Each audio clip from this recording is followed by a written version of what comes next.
Olá pessoal, tudo bem? Boa tarde.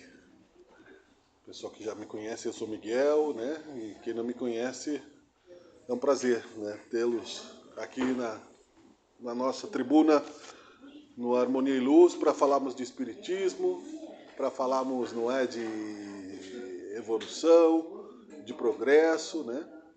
Vamos fechar os nossos olhos então e fazer uma oração para que a gente possa se comunicar com o nosso Deus, aliviarmos um pouco a ansiedade das energias que nos cercam. São momentos de bastante turbulência energética de todos nós, de ansiedades, mas a oração ela é muito boa. Deus de amor e bondade, nós estamos aqui a te pedir coragem. Estamos aqui a te pedir paciência. Estamos aqui a te pedir seriedade, amor. Estamos aqui a te servir, querido Deus, em nome de Jesus Cristo, em nome da nossa fé cristã, para que nós possamos melhorar o nosso destino, melhorar o destino ao nosso redor através da nossa fé e da lei de progresso que nos é convidada a seguir, que possamos evoluir juntos, Senhor, compreendendo um pouco mais daquilo que Tu queres de nós e, acima de tudo, com humildade. Dai-nos o pão de cada dia, Senhor, que seja feita a Tua vontade, que assim seja. Acho que não sei. Tu vai lá? Tá. Então, nós vamos falar sobre Espiritismo e eu escolhi falar sobre Deus. O que é Deus, né, pra gente? Como cada um de nós enxerga esse Deus, como cada um de nós lida com esse Deus e de que forma, né, ele pode auxiliar na transformação da nossa vida cotidiana mesmo, né, na nossa fé, no nosso trabalho, na nossa família e na nossa solidão, porque a gente acha muitas vezes, né, que estamos sendo bem compreendidos onde nós estamos e às vezes não. Né? Às vezes nós somos apenas sonhadores para muita gente que não tem a mesma fé. Então, lembrando que o Allan Kardec disse, através da intuição dos espíritos, que Deus é a inteligência suprema, o criador de todas as coisas, a causa de todas as causas, né, está no livro dos Espíritos. E também onipotente, onipresente, está também dentro de nós, então também está naquilo que nós vivemos, no pequeno, no minúsculo, no mais pequeno que nós possamos ver no microscópio, no átomo, né, além do átomo, na partícula, vendo então pelo efeito essa maravilhosa energia, essa personalidade de Deus, nós passamos a ter o compromisso de colocar o nosso carro no trilho, o nosso pensamento, né, na estrada certa, para que esse Deus possa fazer seu milagre em nós. Esse Deus que nós estamos querendo falar, em nome de Jesus Cristo, que criou o universo e que não foi criado, porque senão, se ele tivesse sido criado, alguém teria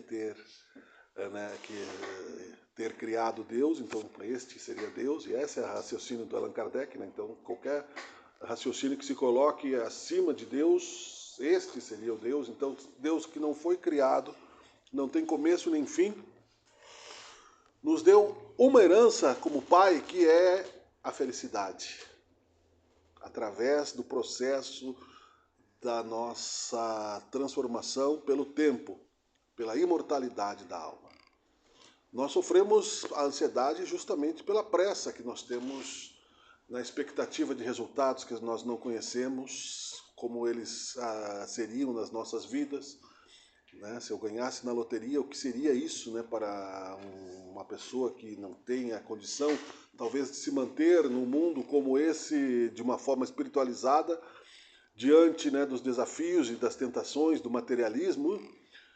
Lembrou Jesus que é importante sim que se saiba o tanto de equilíbrio que nós temos que ter, a medida das coisas que chegam até nós, porque o que é nosso por direito e por misericórdia chegará em algum momento, mesmo na solidão, mesmo na incompreensão, mesmo às vezes na fragilidade da nossa fé, que é bruxuleante, como se diz, né? Como uma luz de vela ao vento, mas que não apaga, né? Que é justamente a nossa consciência. Às vezes ela se fragiliza muito, às vezes nós estamos, né, diante do impacto do medo, que as coisas podem não dar certo da medida que nós queremos, e por mais que tenhamos ainda conhecimento espiritual, não cruzamos ainda a consolidação da experiência de viver determinados acontecimentos, sejam eles quais forem, né, que causam ansiedade, né? Muita gente não sabe o que vai comer na janta, hoje, nesse momento, agora. Nós não sabemos o dia que nós vamos desencarnar. Nós não sabemos, né, muitas vezes, como será o dia de amanhã. Muitos jovens, eu tenho repetido, têm tomado ansiolítico porque têm medo do futuro, por causa de atitudes belicosas, por causa de guerras e por causa das forças, né? Eles têm conhecimento da ciência, eles estudam na escola os poderes da Segunda Guerra Mundial, o que fez a bomba atômica em Hiroshima e Nagasaki, um potencial destrutivo muito grande que não se perdeu em termos de tecnologia. E sabe-se, então, que, como não se impõe a fé, somos todos espíritos reencarnados, bebês ou idosos, né, nesse processo todo.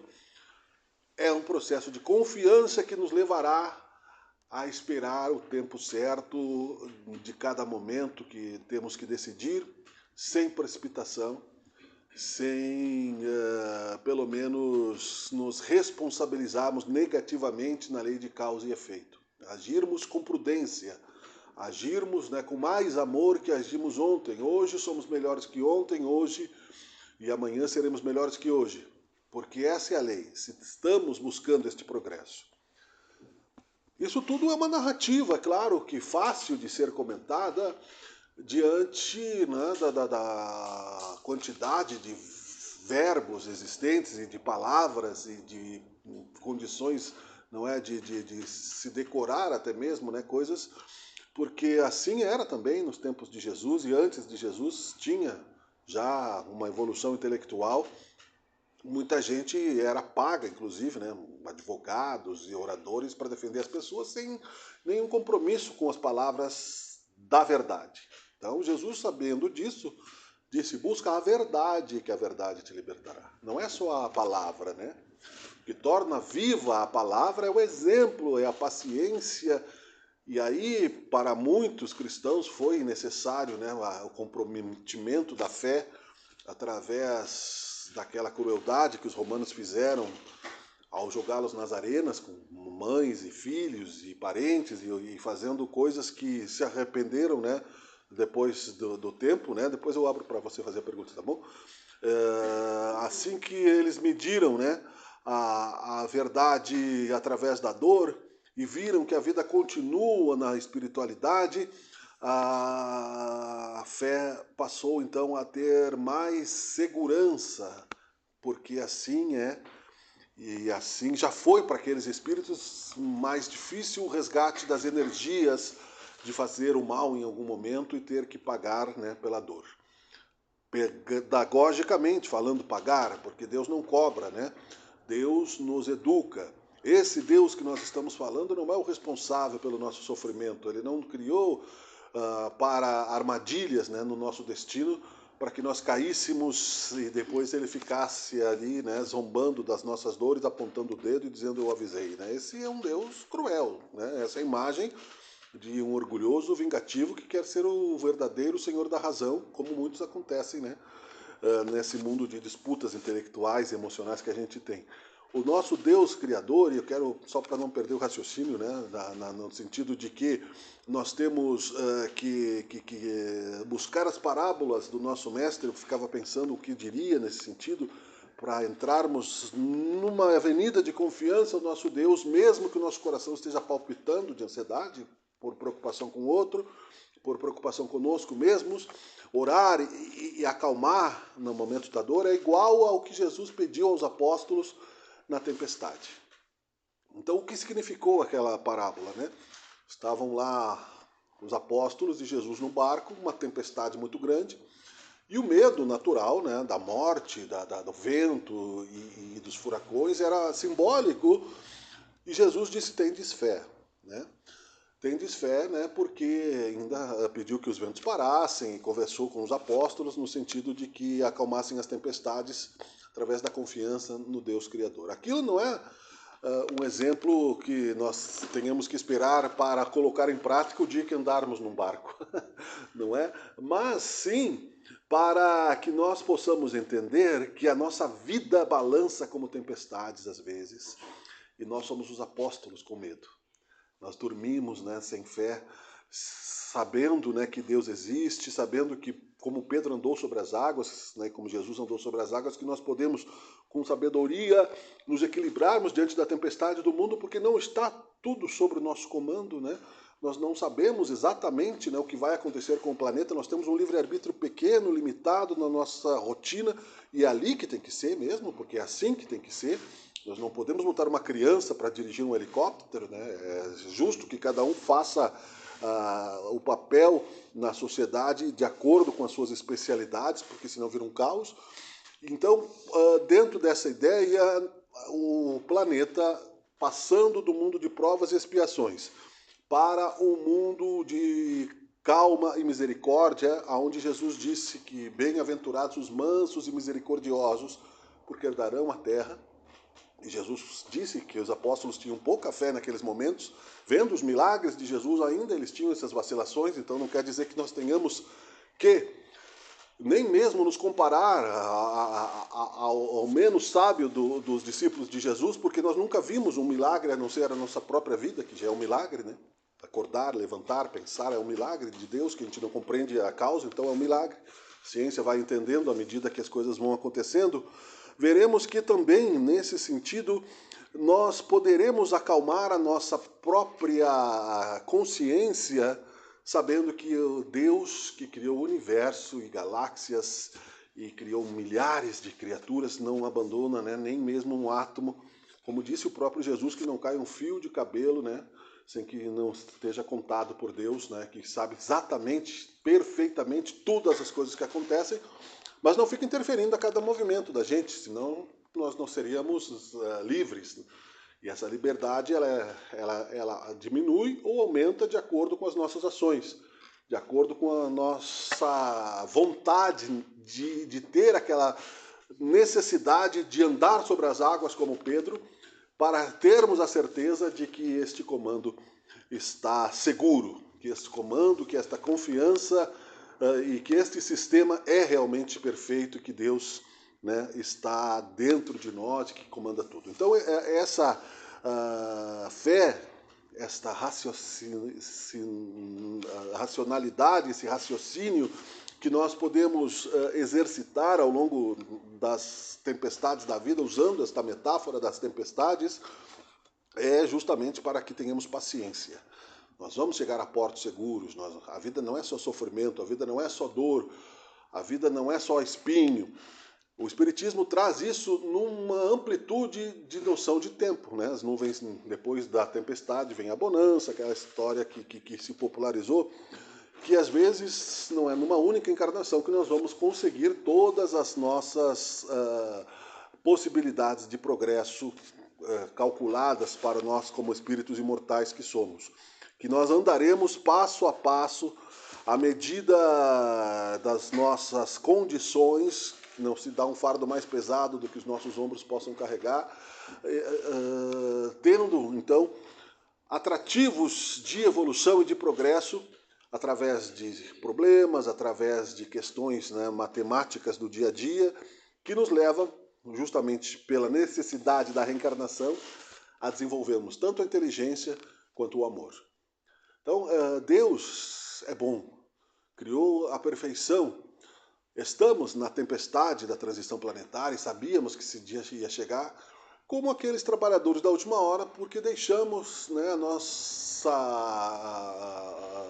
terra fértil para ser trabalhada nos últimos momentos do dia, né? Tínhamos que ter tirado já aquilo que precisava ser tirado, pedras e ervas daninhas, para que nossa fé fosse mais profunda e tivéssemos mais convicções, mas esperamos, não é quase a chegada do pôr do sol, E agora temos que manter, né, essa força de trabalho fisicamente falando mesmo, né, no dia a dia, na nossa rotina, neste mundo, de forma segura. Reencarnamos, portanto, felizes quando saímos do ministério da reencarnação para o mundo físico, na certeza de que Deus está nos protegendo. É mais fácil a gente saber que a vida continua quando a gente está lá no plano espiritual. Lá a gente sabe que a morte não existe porque a gente mesmo não morreu. Então, né, a gente já vai acordar de, oh, estou vivo, continuo vivo, eu existo, eu tenho mãos, eu tenho pensamentos, eu tenho, né, ideias, e a vontade, né, de acertar é maior, porque nós deixamos para trás muitas coisas, às vezes, por ferir, e ferir, quando a gente tem um pouco de consciência, é pior do que ser ferido. Porque se nós somos feridos por alguém, eu tenho dentro de mim o poder do perdão, eu posso perdoar. Agora, se eu ferir alguém e este alguém seguiu pelo universo com esta mágoa, eu não sei quando eu vou poder encontrar novamente, né, esse irmão, irmã, esse ser, e essa responsabilidade, essa consciência vai me acompanhar, porque nós temos essa consciência, porque nós já testamos as leis de causa e efeito, nós sabemos que existimos como consciência, e é isso que nos mantém responsavelmente éticos de alguma forma, né? Nós estamos, então, exercitando a nossa relação com Deus e com Jesus à medida que o nosso progresso vai se fazendo. Não devemos, portanto, negligenciar a necessidade de ter confiança. Quero citar um outro exemplo de barco, né, e de criança que eu pensei como citar para usarmos na nossa imaginação e que ele venha até nosso sentimento mais cedo ou mais tarde, como confiança, que a palavra é justamente repetindo-se, que a gente consegue pelo menos tê-la na memória, e faço isso para mim mesmo, porque nós estamos vendo justamente, né, pela limpeza astral que o planeta está vivendo, muito esperneio, né? Então, eu falava com a minha irmã outro dia, que mora em outra cidade, filhos e tal, ela sabe sobre o espiritismo, mas não é espírita, e diz, as pessoas estão loucas, né? As pessoas estão ansiosas, as pessoas estão brabas, as pessoas estão querendo ganhar, estão aparentemente com pressa, como se fosse acabar, né? Como se estivéssemos na Copa do Mundo, no final do jogo, e tivesse que fazer o gol, e aquela ansiedade, senão eu perco. Eu ganho ou eu perco e o tempo acaba, né? Parece isso, parece que um jogo, né? Mas não é. Calma, né? Vamos com calma, porque ganhar e perder na visão de Deus é muito relativo. E essa confiança na proteção de um mundo criado por Deus, administrado por Jesus neste cosmos e por seus trabalhadores, ela precisa ser exercitada. Então estava lá meu enteado, meu netinho pequeno de 2 anos e a minha nora, 2 anos, ele 3, de férias, e foram no barco pirata em Florianópolis. E ela mandou lá um stories para nós e nós estávamos vendo. Então todo mundo dançando lá no barco pirata, no meio do mar, e ele pulando, né, que nem uma criança feliz, mas o mar estava ali, na parede, né? E ele não sabia dos perigos do mar. E a mãe dele, assim, não se divertiu. A mãe dele estava cuidando dele, ele não sabia os perigos do mar, não sabia que poderia se afogar, não estava uma diversão. Nós somos a criança dentro do barco, né? E a mãe seria a proteção que Deus nos dá, porque é a natureza de Deus o amor. Nós somos protegidos por Deus. Não acontece nada que Deus não permita. A vontade de Deus é soberana no universo. Ela não depende do nosso humor. O tempo continua. Né? Um outro acontecimento que também, né, de uma pessoa que em determinado momento de expectativa de felicidade teve um aborto natural e teve que, depois de se recuperar no hospital, continuar trabalhando numa tristeza profunda que a gente não pode medir, disse para mim, a vida continua. As pessoas não param por causa da nossa dor. Né? Não é fácil não nos compararmos, principalmente em momentos como esse, né, ao mesmo tempo que a gente se compara negativamente na questão da guerra, ainda as pessoas perguntam por que crianças estão sofrendo, né? Porque crianças não podem reencarnar adultas, elas precisam passar pelo útero. A lei da reencarnação explica a justiça divina, então elas precisam, né, o espírito guerreiro. Agora pela manhã eu vi um documentário um documentário histórico, né, que estava na internet, constatado, acontecia, né, quando os bárbaros que chamaram os gregos, os que não falavam o grego, de bárbaros, que eram lá os alemães, lá daquela região, não os alemães de hoje, né, daquela região, foram expulsos das terras, tentaram chegar próximo dos impérios romanos, os soldados corruptos, né, vendiam comida podre a altos custos para eles, né, os especuladores. Muitas vezes tiravam as crianças dos pais para escravizá-las, né, para um pedaço de comida, né? E assim por diante, né? Então, quer dizer, isso aconteceu há 300, 400, 500, 1000 anos atrás. E o que gerou isso na lei de causa e efeito, né? Nós estamos há 110 anos da Primeira Guerra Mundial. E ainda no plano astral, muitas pessoas que morreram nas trincheiras, né? Soldados que morreram nas trincheiras e depois perceberam que foram mandados para a guerra para ser carne de massacre, enquanto os generais estavam, né, entre eles fazendo conchavos, conseguiram ver isso depois no plano espiritual e não conseguiram perdoar o trabalho perdido, né? A vingança ainda existe no mundo inferior dos espíritos sofredores, justamente porque a vida é amor. E infelizmente, então, nós temos muitas obsessões, muitos sofrimentos, muitas dores, e muitos de que já entenderam, né, que é necessário resgatar o mal com o bem, com amor e com caridade, mas que ainda não libertaram-se das energias negativas. Aquela história que nós citamos agora mesmo, não é? Do perdão. Se eu jogasse na tempestade, né, uma garrafa ao mar na expectativa de pegá-la de volta, eu não sei como. Jogaria assim, ao sabor dos ventos, não é? Então, quando eu magoo, eu jogo palavras de maledicência, de mentiras, né, de leviandade, que acontece muito hoje em dia. Se vê, por exemplo, trabalhos de fé sendo criticados, não é? Por questões não espíritas, mas também não vou citar nomes, mas se vê, por exemplo, um grande trabalho de fé construído, né, com a figura de determinada pessoa, e o povo dizendo, não, isso aí é para lavar dinheiro, isso aí é... A Madre Teresa, né, de Calcutá recebeu em algum momento, né, camas que ela precisava para as pessoas sofrendo, e criticou-se a origem, né, daquele dinheiro. Ela disse, olha, eu não posso cuidar disso, né? Não é a minha responsabilidade. Minha responsabilidade é cuidar né, das pessoas que estão passando necessidade. Então, as pessoas que não fazem, as pessoas que não têm compromisso com a fé, com a caridade, o materialismo ainda critica, né, quem faz, sendo espírito ou não. A caridade, portanto, que nós precisamos atingir para compreender melhor a bondade desse mesmo Deus, que é sobre ele que nós estamos falando, que criou a lei de amor, de progresso, a reencarnação como justiça divina, é a única forma de explicar. Então, como disse, né, não esqueci da pergunta do amigo, tá?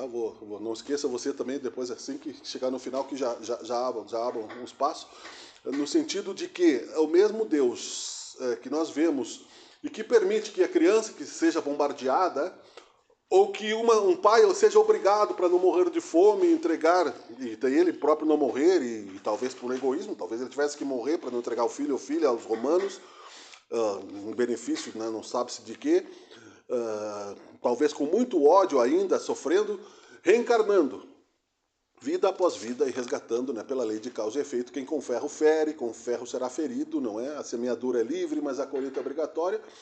E pela misericórdia do esquecimento, ainda aprendemos com a simplicidade filosófica da doutrina espírita, e não é simplismo, não é condescendência filosófica, não é ilusão, não é fantasia, é simplicidade da lei de causa e efeito, que nos dá a possibilidade de resgate ainda em andamento. Então, por isso, toda essa turbulência. E, ao mesmo tempo, em termos de Copa do Mundo, nos compararmos, né, com hoje, nesse momento, agora que nós estamos falando, está jogando, né, um homem de 41 anos que deve ter uns 40 carros que custam 1 milhão cada um, só de carros, né, que é o Cristiano Ronaldo. Fora todos os outros milionários que estão lá jogando em nome, né, de um esporte. Né? Um dos homens, e talvez eu acho que é o mais rico do mundo, o Elon Musk, ele tem o PIB da Polônia. $1 trilhão, que a gente não sabe nem contar. Ele nem vai gastar, nem que ele vivesse 10 vidas, né? Tudo bem, ele gera empregos, ele gera desenvolvimento tecnológico, né? Ele gera...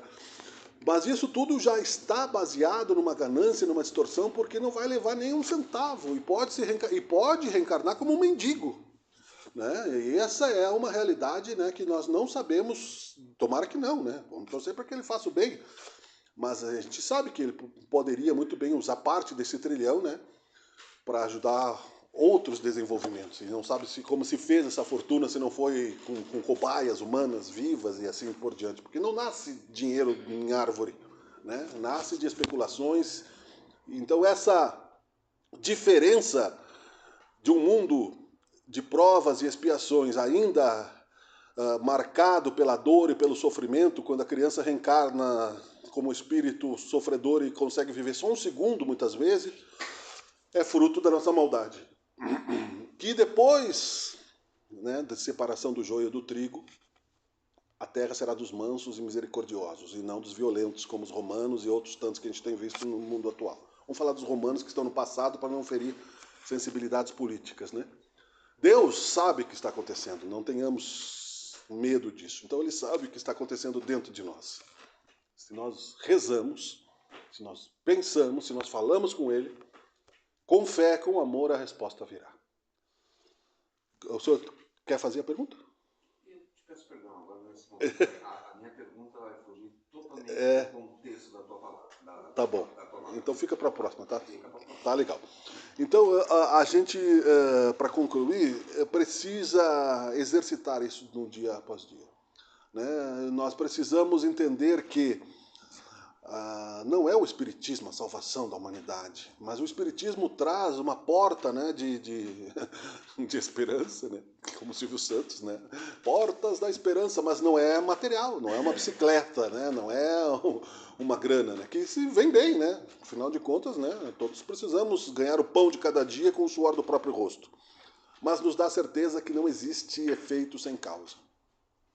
Estava ouvindo o Haroldo Dutra Dias, que eu gosto muito, cito, ele é muito inteligente e muito humilde, tem muitas boas visões sobre o Espiritismo, que nós estamos semeando para a imortalidade da alma. Pode ser que nós estejamos semeando para outra, pode ser não, com certeza, né? Estamos semeando para essa também, não estamos aqui só para pagar a conta, estamos num equilíbrio. Allan Kardec disse, não basta parar de fazer o mal, preciso fazer o bem.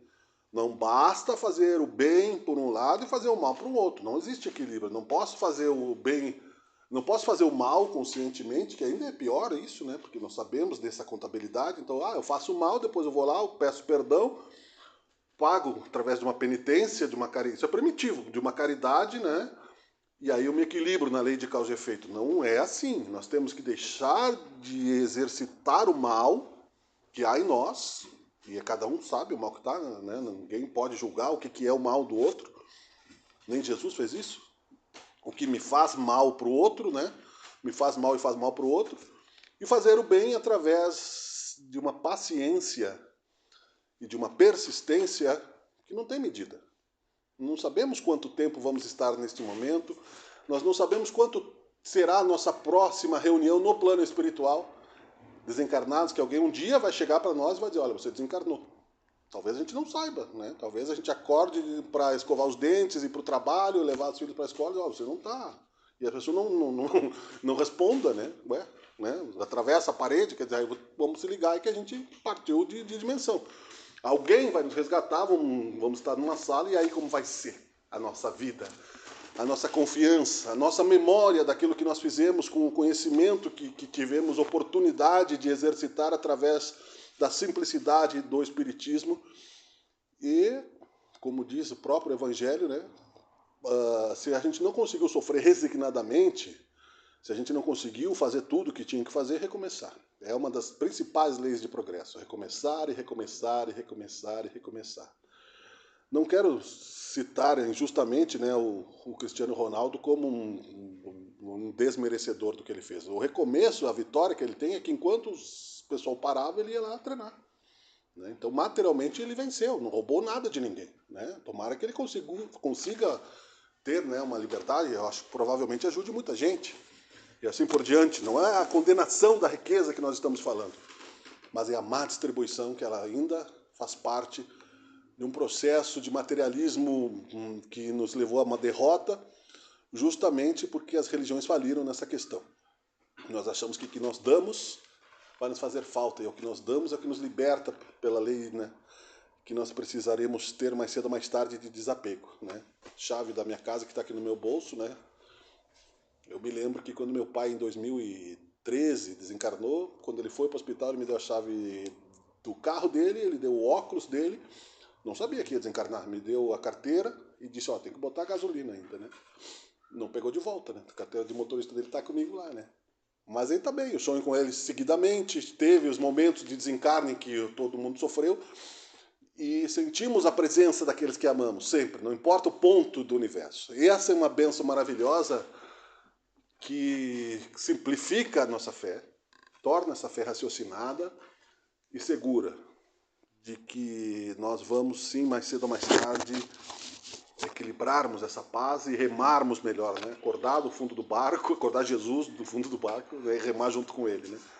É isso que nós precisamos. Tempestades fazem parte desse processo. Agradecendo ao nosso Deus Criador, portanto, falando sobre Ele, para que tenhamos essa curiosidade de refletir sobre a nossa origem, sobre Deus dentro de nós. Fechemos os nossos olhos nesse instante, sintamos a presença de nosso Pai Criador junto conosco. Saibamos que esta proteção, como a mãe que protege o seu filho em uma tempestade, como Jesus, ou num barco, que Jesus nos protegeu quando reencarnou. Oremos também pelas sombras, desculpe, que tentam nos sugar por desespero. Oremos, como Jesus disse, por aqueles que não sabem o que fazem ainda diante do desamor, diante da tristeza, diante dos atalhos aparentes, de que não vale, né, entregarmos ao desespero do imediatismo a nossa alma, às tentações do mundo. Te pedimos força, Senhor, para vivermos o dia de hoje e que cada dia baste o seu mal, que saibamos perdoar, orar pelos nossos inimigos, que eles recebam a mesma oportunidade de progresso que todos nós estamos tendo neste momento de limpeza astral. Que possamos orar também por aqueles que estão longe das nossas presenças físicas, familiares, amigos, nos hospitais, nos planos espirituais, mas que estão no nosso coração também, nos presídios, sabendo que não podemos ser santos, seria fanatismo, seria impossível a nossa natureza, mas podemos pelo menos insistir em bater na tua porta, Senhor Jesus, para pedirmos o mérito de entrar. Muito obrigado por este momento, que seja feita a tua vontade e que assim seja.